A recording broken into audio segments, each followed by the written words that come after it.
Warren, because he's like, I want you to do what you like about the thing and then versus the testimony. So this is kind of a mixture. Yes, Mike, he wants you to speak up a little bit. Okay. Outside voice.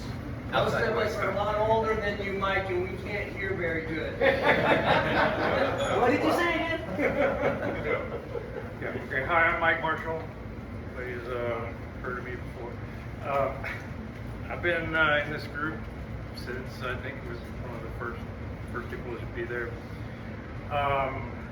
So how I found the group, I go back to a comment from Jeff on my first day.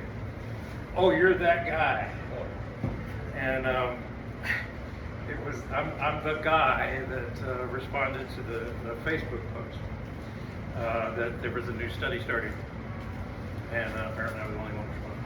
I saw it, and everybody knows that a strong man has actually got a really strong woman behind him. And my wife, I said, hey, look at this. And she goes, you're going to that. I'm like, okay. Rest is history. I've just, this study has meant so much to me. Even early stages, I found it to be, like-minded individuals. I found it interesting that we were all interested in the bike shop and the triathlon and all that sort of thing.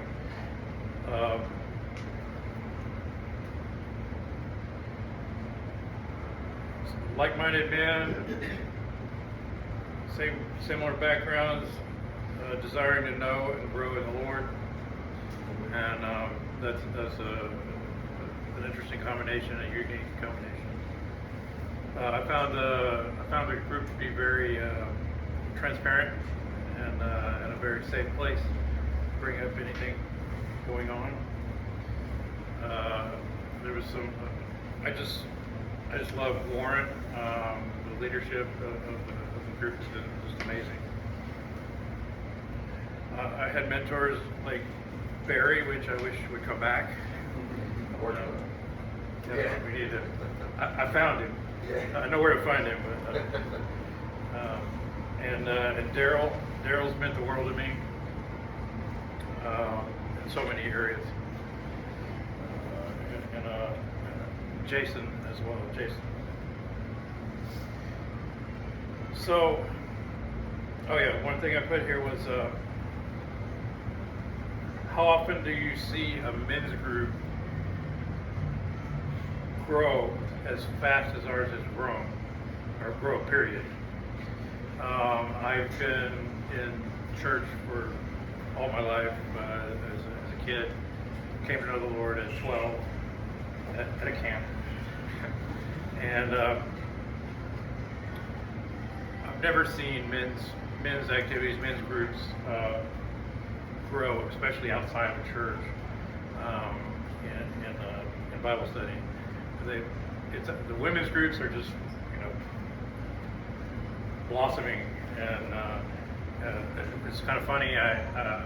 Like my wife, if she goes to an activity, she has to register and pay ahead of time. And most of the men's activities I go to, they don't make you pay. They might make you register, and because they're afraid that you won't come.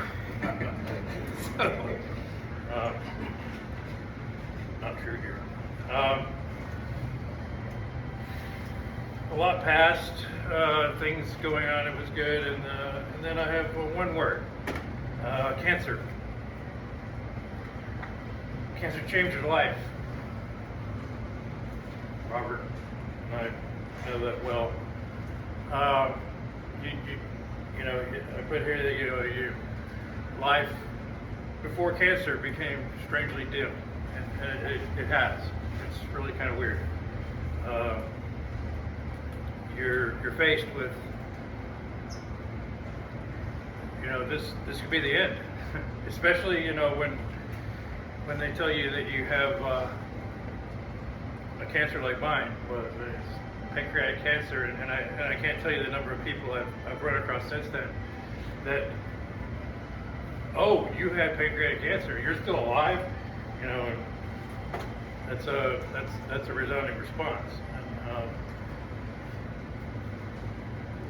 I tried to summarize what, you know, if this were my full testimony, I do have more information on what I actually went through, but maybe we'll set that aside for another day, you know, and getting on my knees and what I was praying and that kind of thing. I think there's more of a longer version of that. I will say that after looking at it from the outside, the Lord taught me to trust in Him in ways I've never trusted before. Not worry, that He's truly in control. And when you're faced with a situation where all the statistics say you're not going to make it, you learn that in a whole new way. That He will meet my needs.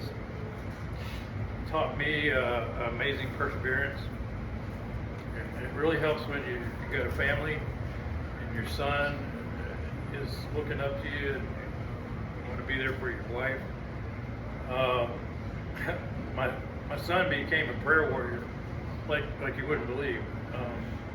He's 11 years old, and he's been through stuff that's just not right for an 11-year-old to go through. But he's still a prayer warrior. My wife as well. You hear about the prayer closet. I mean, we've got a prayer closet. And in fact, I was looking at it this morning, and there's just verses and everything just posted all over the place beside this closet. He taught me boldness like I've never had before. While receiving chemo at the college's, it occurred to me that you can't get in there unless you have cancer. So I had a mission field in the cancer lab, and I met someone else in there that he and I became really good friends. He's since gone to be with the Lord, but he fought a long time. Man, he had like 30 rounds of chemo. It was crazy.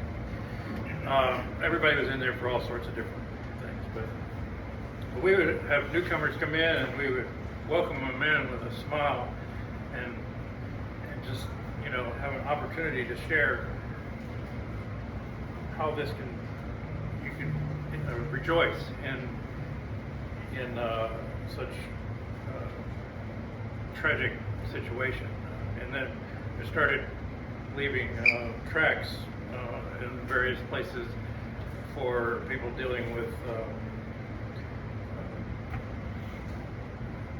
diseases that would kill you.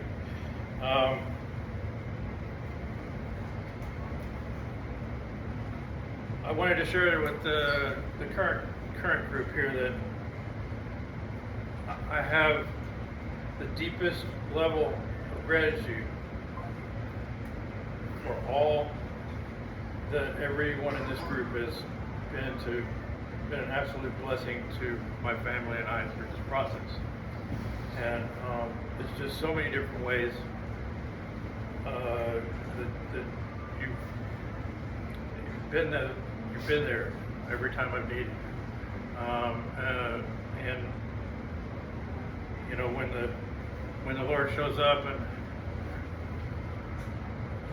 Warren shows up and hands me an envelope, and I'm able to keep the lights on.